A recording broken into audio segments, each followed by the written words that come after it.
Okay, thank you everybody for coming today.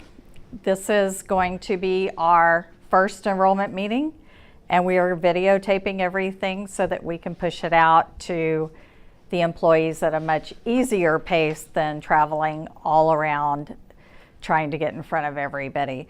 So for those of you that can't join us today, be safe. We are going to talk about our new benefits coming up. Our open enrollment is March 1 to March 31. We will have the system open and all pay effective March 1.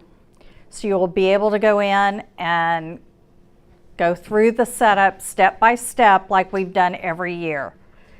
If you have questions when you get into it, I'm available. Kim Watson in Lufkin's available, or Lacey Palmer in our broker's office is available.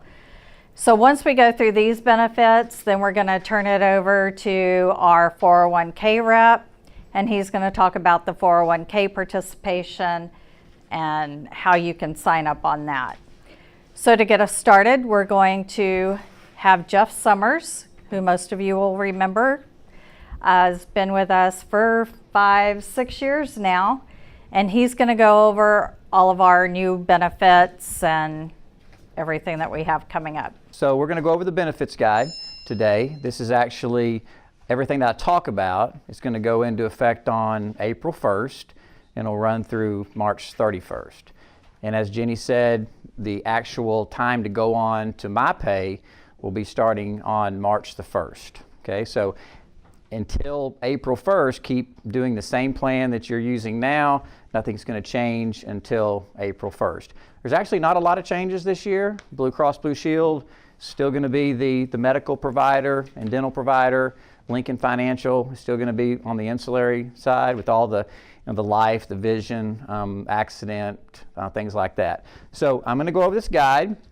We're going to ask questions. There's hopefully questions from the audience. If not, please get with either Jenny or Lacey in my office if you have any questions throughout this enrollment process, and we want to make sure that everyone understands the plan of benefits. So on the inside cover, on page 2, it's a table of contents, and you'll also see in big red letters when the enrollment is going to be completed and when it starts. Again, it's going to start on March the 1st, and everything needs to be completed by March the 16th.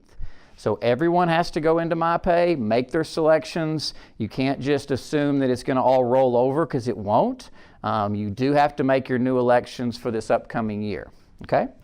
On page 3 is your resource directory. It gives you all of the different coverages that are offered, the carriers those coverages are offered through, phone numbers, and websites. And you'll also see at the bottom of the resource page the human resource number for Jenny, Kim over in Lufkin, and then Lacey Palmer in our office. And please feel free to use them as resources, not just through this open enrollment, but throughout the whole year. If you have any questions that come up, we want to make sure that your questions get answered. On page 4 and 5 are just a little bit some more housekeeping. When you make your elections for this upcoming year, you'll keep those for a full year. We'll pre-tax the benefits that can be pre-taxed, and we'll post-tax the benefits that should be post-taxed. If you do a pre-tax benefit, you can't make any changes throughout the year unless you have what's called a qualifying event. And on page 4, there's actually a list of what would be included in a qualifying event. Probably the biggest thing to remember is that if you have a qualifying event, you must make that change within 31 days of that qualifying event. So for example, if you get married in July and wait until November to tell Jenny that you got married and need to add your spouse, we've waited too long. So make sure that if you do have a qualifying event, you want to make a change, do it within that 31 days. Also, eligibility. This is probably something that you all know, but you can keep your kids on the plan or dependents on the plan all the way up until age 26. Okay, and there's also a list of who's eligible as far as a dependent goes. And just remember that if you are a new hire, your benefits will start on the first of the month following 60 days of employment. Okay? All right, so on to the actual medical benefits. Page 6 is where it starts, and this is actually the copay plan. We call it the PPO plan, but it's the plan that actually has copays attached to it. And it's the most expensive plan that's out there, but it also, in some regards, is probably one of the richer parts of the plan that we have as well. The calendar year deductible is remaining the same at $3,000. That did not change from this past year. And for a family, it's $6,000. So it's a 2 times family maximum. So if you have more than 2 people on your family, the deductible does cap at 2. You'll see that the out-of-network benefits is doubled. So really try to stay in the network when all possible. And one of the things I'd always say to people about in and out of network, make sure you always ask your provider, if it's a facility, a doctor, anyone that's taking care of you, are you in the Blue Cross Blue Shield network? We get a lot of people that will say we take Blue Cross Blue Shield, but there's a big difference between taking Blue Cross Blue Shield and actually being in the PPO network. So always ask that question. 99% of the time you're gonna get that answer, yes, we're in the network. But just always ask, don't ever assume. Main things that go towards the deductible is your inpatient facility, means you stay in the doctor's or in the hospital more than 24 hours. Outpatient is usually less than 24 hours. Your more complex imaging, your MRIs, CAT scans, bone scans, things like that. And if you go to the emergency room, obviously you're going to see a physician. Those are the main things that will go towards the deductible. Most everything on this particular plan after that will go towards your copays. Okay? After you meet your deductible, if you have to, and all your copays, once you meet $5,600 or $5,700, then you don't pay anymore. That's for your medical portion. There's a separate prescription out-of-pocket copay and maximum. Your coinsurance is 70%. So if you meet your deductible, you'll pay 30%. Insurance pays 70%. Again, up to that $5,700 maximum out-of-pocket. For preventative, again, no cost to you on preventative. Just make sure that when you go to the doctor and you have your preventative exam, you ask them, is there anything that you might be charged for? Because there are things that fall outside of what we call the Affordable Care Act preventative exam. And so you just want to make sure you know what that is so you don't get a bad surprise. Just so always ask up front, is there anything that I might be charged for today? On your primary office visits, that's more your family doctors, OB-GYNs, things like that. It's a $50 copay. Same for specialists, $50 copay. And then you also have your telehealth, which your telemedicine or teledoc. And that can also be through video teleconferencing too, and it's a $44 copay. So if you know pretty much you can self-diagnose yourself, you know that it's that sinus infection you get every year, or you know your child has a ear infection, and you pretty much know what the doctor's going to tell you and what they're going to prescribe. This is a lot faster way to get it done. You can call the telehealth line. It's $44 instead of $50, and you don't have to go sit in a doctor's office. Really helps if you're traveling, it's after hours, or again, you can self-diagnose yourself. Urgent care is $75 copay, and remember there is a difference between these standalone emergency room clinics and urgent care clinics. So always make sure you know the difference, and they should be identified, but just always make sure you know whether it's an emergency room standalone or an urgent care. Big difference in prices. As you'll see, the emergency room copay is $250. Now remember, they'll waive that if you're admitted to the hospital, but they won't waive it if you're not. Okay, so it can get pretty expensive in the emergency room. We talked about inpatient and outpatient. On the pharmacy side, the generic copay stayed the same. We did not change that this year. However, the preferred brand name and non-preferred brand name went up $10 for both the preferred and non-preferred. And the out-of-pocket maximum you'll see is $2,200 and $4,400 for a family. So once all of your copays, if you had enough prescriptions and all your copays met $2,200, then you wouldn't pay any more for your medicine. Okay, so you do have an out-of-pocket maximum there. It's separate from the medical, so remember you do have a separate pharmacy prescription maximum. The cost went up a little bit on this, about $15 a month for employee only, about $60 for employee and spouse. $55 for employee and children, and $100 for employee and family. So this plan is heavily utilized, a lot more claims on this particular plan, and so that's why the bigger increase on this plan and the need for plan design changes compared to the other two plans that I'm going to go over. Okay? Any questions on the copay or PPO plan at this point? Okay. On the HSA premium, which is on page 7, very few changes to this.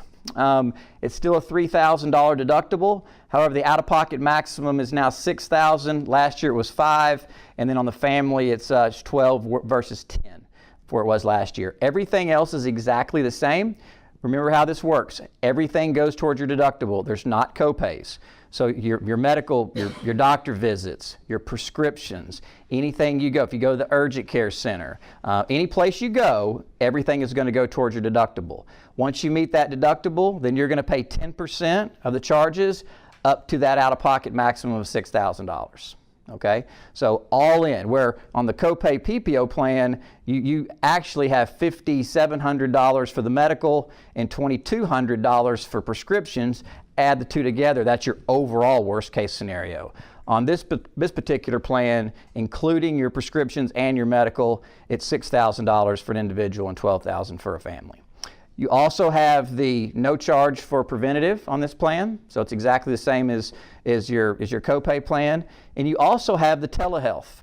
It's $44 just like your copay, and that $44 will go towards your deductible, okay, and coinsurance. So it does apply to that out-of-pocket maximum as well. But everything else is exactly the same as it was last year. And this plan did not have much of an increase. It went up $5 on the employee. It went up $15 on the spouse. And it went up about $13 on the children and about $25 or so on the family coverage. So not as much increase on that one. On page 8, this is your HSA standard plan. This plan was actually improved this year. It has a $5,000 calendar year deductible, which stayed the same, but last year it was 90% coinsurance up to another $1,000 out of pocket, so it was actually $6,000 out of pocket last year. Well, this year the plan is going to be at 100% plan after the $5,000 deductible. So once you meet that deductible, then you will have no more extra charges for the rest of the year. So that's actually an improved benefit over last year on this particular plan. Again, you also have preventative at no charge, and you have your telehealth at a $44 copay. This plan went up again $5 on the employee only, $11 on the spouse, went about $7 or so on children, and about $20 on the family. So it's even a smaller decrease here than on the other two plans, and we improved the plan. You're still going to get your HSA contribution. If you take the HSA standard, you're still going to get $750 added to your debit card to use. And then on the premium plan, it stayed the same as well, but it was $350. On page 9 and 10, there's information, or on page, there's information about the telehealth and how that works. This is the second year we've had this, so hopefully y'all had a good experience with it last year. You used it. I heard some comments earlier that people have used it and it's been a good result. But again, I would just encourage you to only use it if it's something you know that you can self-diagnose. If you have something really major going on, please don't use telehealth. Go to the doctor or go to the emergency room or urgent care center. So this is only for things that you know you can self-diagnose. Also on page 11, there's a great application called GoodRx, especially for people that are on one of the two HSA plans. This really helps you save money on your prescriptions. You can on this app, you can actually put in the exact drug you're taking. It'll basically, based on your GPS, tell you where the quickest or the cheapest place to get this prescription at the local pharmacy. And it also has coupons attached to it that you can use as well. So we have had great feedback from GoodRx. Can encourage you guys to use that if you're especially on one of the HSA plans where you're paying for the prescriptions up front, okay, and not a copay. On page 12 is, I'm going to reiterate this again. This is the HSA premium for employee only. It's $350. If you just take that for the HSA standard, it's $750. For employee and spouse, it's $500 or $950 if you're on the HSA standard. Same for employee children. And actually for employee and family, it's $1,100 they're going to give you if you're on the standard plan, and then $750 on the HSA premium plan. So very generous. You can also put your own money into this on a pre-tax basis if you're on one of the HSA plans. And we also give you the maximum that you can put into an HSA, and that does include also the employer contribution as well.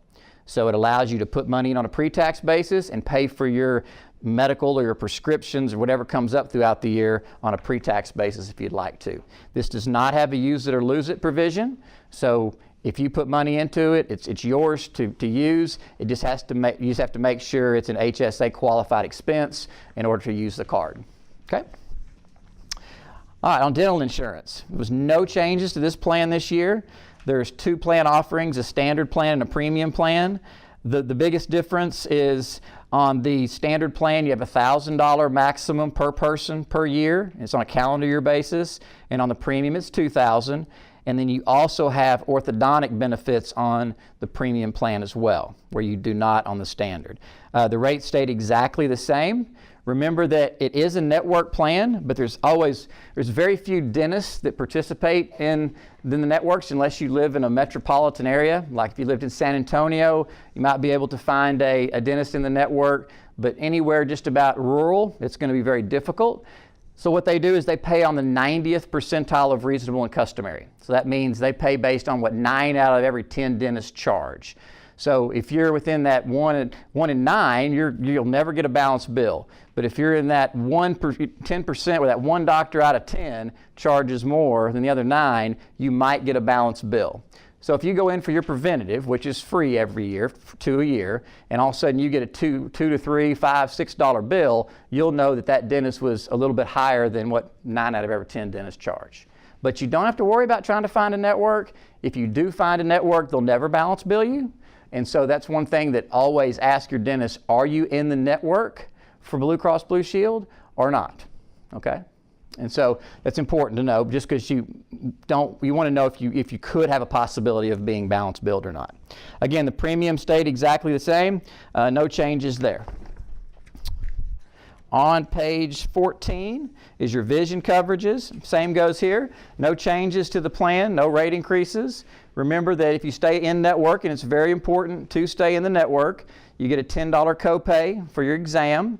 You get a $130 allowance for your frames. And remember, it's on a 2-year basis for your frames. It's annually for your lenses. You can either get contact lenses or hard lenses, not both that are covered in a calendar year. You got to pick one or the other. Okay? If you wear glasses or contacts, it's a great benefit. If you don't, it's probably not something that you should probably be that interested in, just to be honest. I think it's something great if you wear contacts or glasses. Next page is your voluntary life insurance. When you go into MyPay, it's going to show you how much life insurance you already have. So you can actually increase that up to $20,000 if you're not a new employee, or $10,000 on your spouse, unless there's some information in here, unless you've been declined in the past, and there's some rules. But just know that you can increase it. If you increase it more than that, then you would have to, what's called an evidence of insurability, you'd have to fill out that form.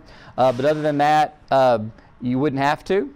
If you're a brand new employee, you actually can get up to $150,000 without proving any insurability, $30,000 on your spouse, and $10,000 on your kids. When you go on to your MyPay, you'll be able to look at all the different prices for each level of coverage. I know on page 16 there's a chart on how much all this costs, and you can look at that, but it'll also personalize it for you on MyPay, where it'll have your age already built in. If you pick $10,000, it'll show you how much it's going to cost, all the way up to $100,000 and so forth. So if you're interested in that, go on to MyPay and click through that. Again, it'll also tell you how much you already have.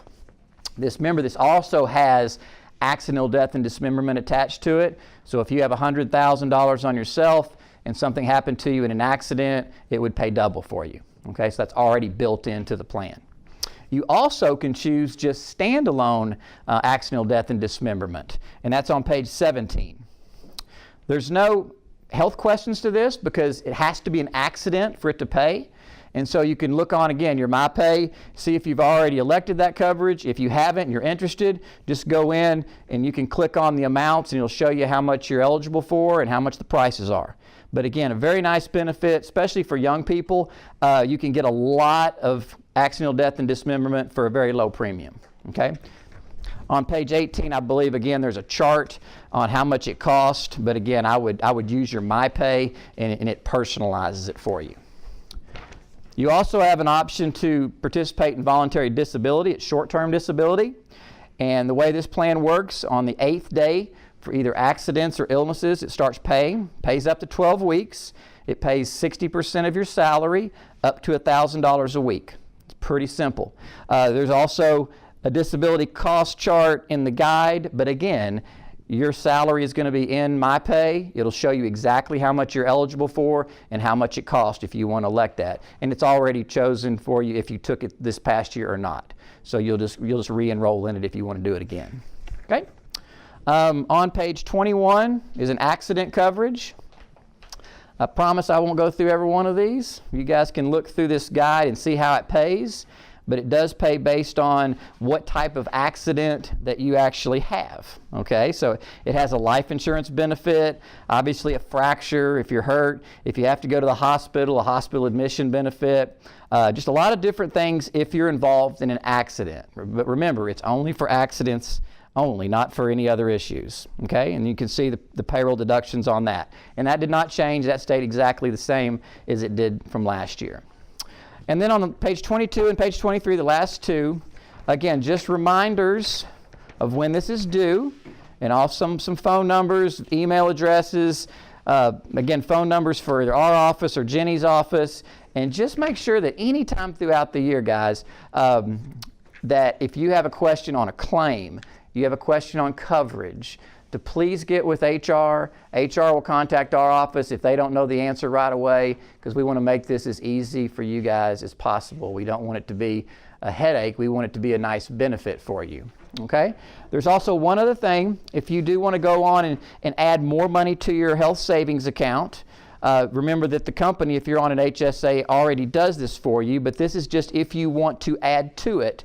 You would need to actually go to this website, fill out the information on here. You don't actually fill out what's on the guide. You actually have to go online and do it, and then that it's through Bank of America, and they'll send you, they're going to send you that card with more money on it, and also gives some validation for them to actually be able to payroll deduct as well.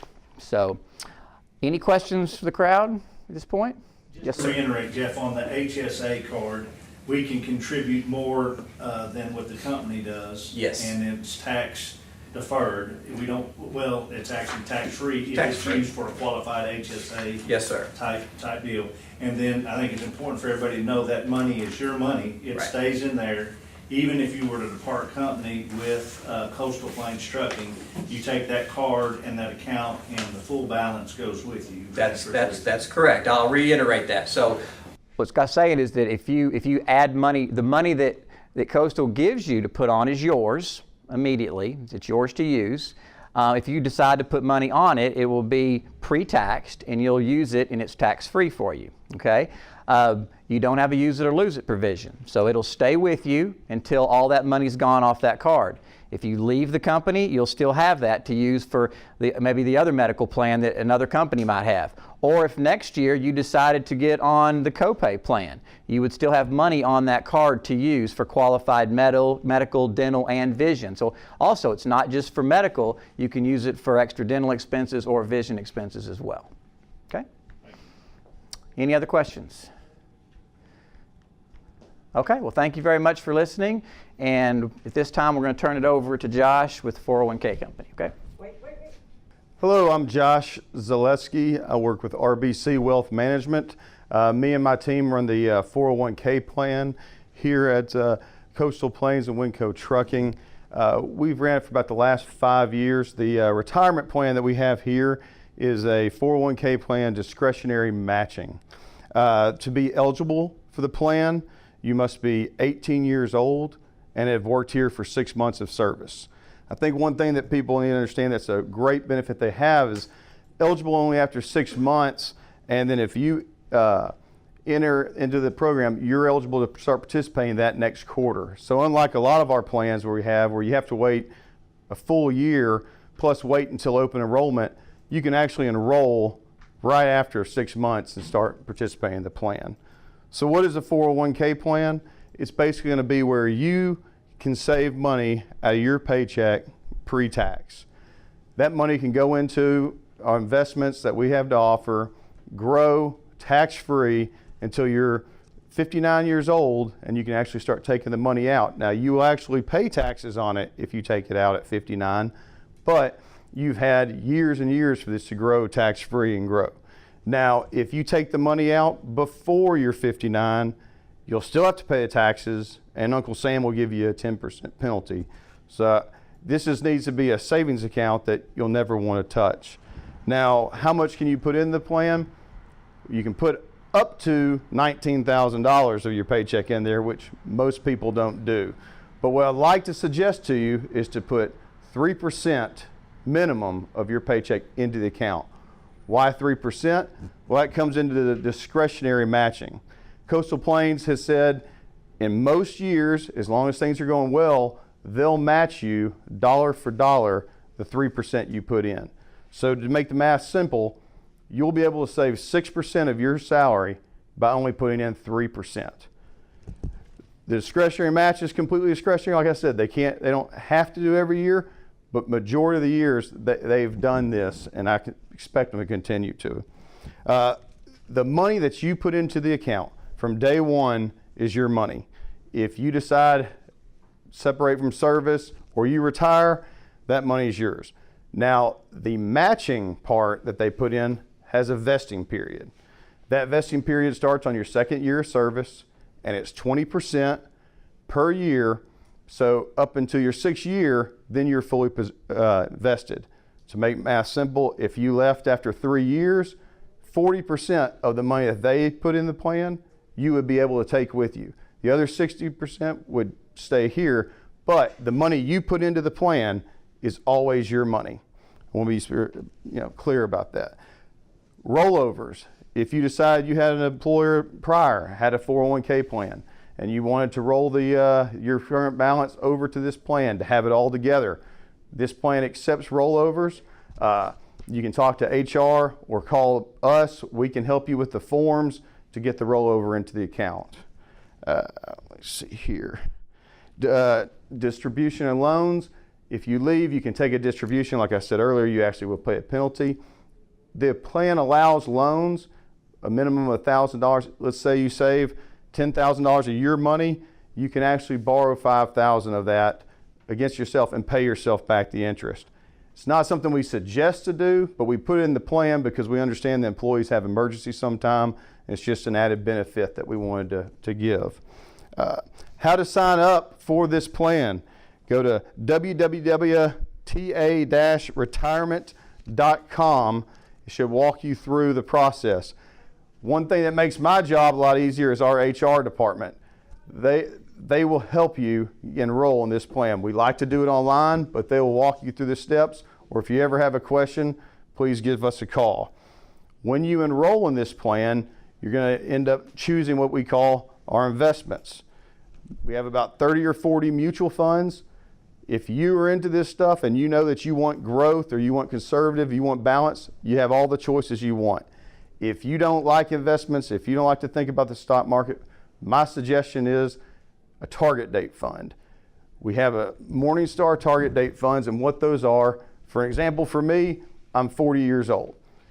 They say I will work till I'm 65 years old, so I've got 25 years left. So in my retirement, I'm on a target date fund for 2045. They average in 5 years. But that target date fund has everybody that's 40 years old in it. It's right now, I've got 25 years more to go. It's going to be a little more aggressive. It's going to have stocks. When I'm 50, it's going to be a little bit, half bonds, half stock. When I'm 65, that's going to be all bonds because I don't want to lose my savings at the end if there's a hiccup in the stock market. One other thing I just wanted to mention, and when you're signing up, an important part of the sign-up process, your beneficiaries. you definitely want to put that in there, because that can transfer. If something happens to you, that money will transfer straight to your beneficiary, not go to probate. If you're married, your spouse pretty much has to be your beneficiary. They can sign a waiver saying they don't want to be your beneficiary and you're giving it to someone else, but we've never seen that happen. So I wouldn't think that's going to happen. Besides that, I just want to say we want you in the plan. HR will help. We will help. Everybody's welcome after 6 months of service. Please, let us know if you have any questions.